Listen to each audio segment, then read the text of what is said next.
Një nga momentet më prekse dhe më të sinqerta në Big Brother Kosova ishte ai kur kushtrimi i këndoi një këngë mamas së tij, Moj Princesh e Dukagjinin. Në atë çast, shtëpia nuk ishte më arenë debatesh, strategjish apo tensioni.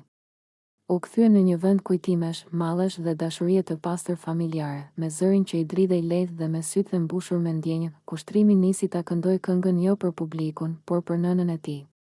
Çdo varg ishte një falënderim i heshtur, një përqafim nga larg, një të dua që ndoshta nuk thuhet shpesh, por që ndihet thellë në shpirt.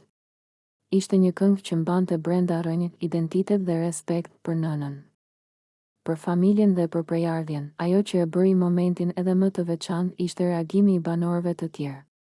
Një nga një, ata i u bashkuan këngës. Disa kënduan me zë, disa nën zë, disa vetëm me buzë që dridheshin nga emocioni.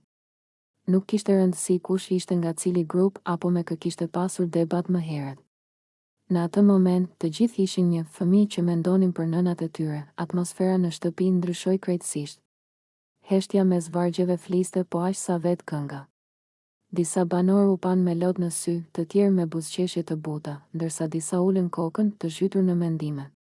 Ishte një kujtesë e fuqishme se, pavarësisht lojës, famës apo rivaliteteve, në fund të ditës të gjithë jemi bi dhe bija të dikujt. Moj Princesh e Dukagjinit nuk ishte thjesht një këngë në atë moment, ishte një simbol.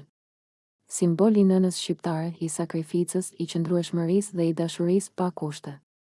Dhe kushtrimi, duke e kënduar atë këngë në mes të shtëpisë së Big Brotherit, e solli këtë figurë në qendër të vëmendjes, aty ku zakonisht janë konfliktet. Publiku jashtë ndjeu këtë moment po aq fort, sepse ishte një nga ato çaste që nuk krijohen për kamera, por ndodhen sepse zemra nuk mban më. Një moment që i kujtoi të gjithëve pse Big Brother, përtej spektaklit, është edhe pasqyrë emocionesh reale. Në fund, kënga mbaroi, por ndjenja mbet.